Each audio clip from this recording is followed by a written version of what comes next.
Naging malaking issue para sa mga fan ni Kim Chiu na hindi nabanggit ni Vice Ganda ang pangalan ng idol nila sa kanyang acceptance speech. Tumanggap kasi ng parangal mula sa fama si Vice bilang best host for entertainment. Pinasalamatan ni Vice ang halos lahat ng co-hosts niya sa nasabing programa maliban kay Kim. Mas hindi parang nakalimutan ni Mimi ang mga guest co-host na sina Ralph De Leon at Brent Manalo. Kaagad binash si Vice na mafanin ng Chinita Princess. Nanood lamang daw ang ibang fanin sa nasabing noontime show dahil kay Kim. Say ng isang netizens, I think nasaktan si Kemi, nevertheless, love you Kemi. Me too, agree na hindi kachipan yung pag-call out, kasama niya naman talaga diba? At may right naman siguro mag-alboroto yung fans. Could reply naman kasi na hindi kachipan yung word. Pagtatanggol naman na taga-suporta ni Mimi. Nakalimutan na siguro love naman ni Mimi si Kim. Alam ko siya ang nagpasok sa Showtime. Sa iba pang post ni Vice, tila sarcastic nga ang pagkakasabi niya.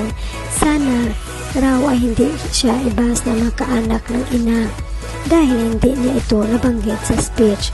Tila malaman naman ang mensahe ni Vice para sa kanyang mga fan. Sa aking mga Lil Ponies, hindi sapat at katanggap-tanggap na dahilan na mahal nyo ko para maging masama kayo sa iba. Ipinagpapasalamat ko ang suporta nyo but I will not able your toxic behavior. Kagad sumagot si Kim Chiu sa tila pagsusumbong sa kanya ni Vice sa ex matapos itong i-bash ng mga fani niya. Tinawag ni Mimi na kachipan ang emote ng mga fani. Say ni Kim, ayaw ko na sanang palakahin ito pero bilang mga taga-suporta, hindi naman siguro kachipan ang tawag doon.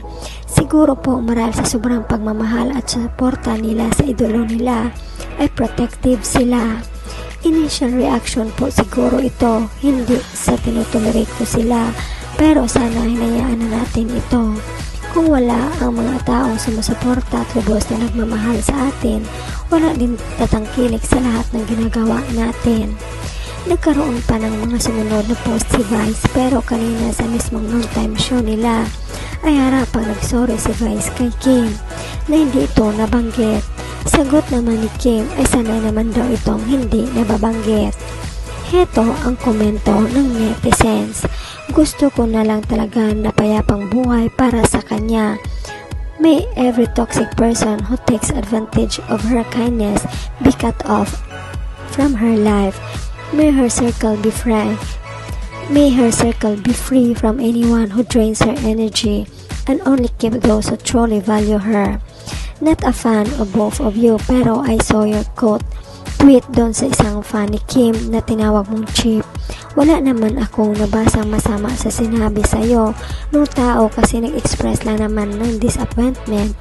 So anong reason ng pagtawag ng cheap? Maybe yun ang point ni Kim sa tweet niya. You don't deserve people who are always intent on hurting you and who forget everything you've done for them when all you've ever shown them is genuine love.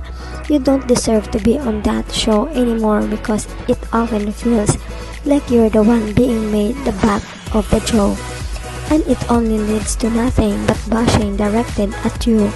Yet no one has been brave enough to stand by your side, not even one of them. I hope you can leave that show soon. You don't deserve them. You don't deserve less kahit kailan.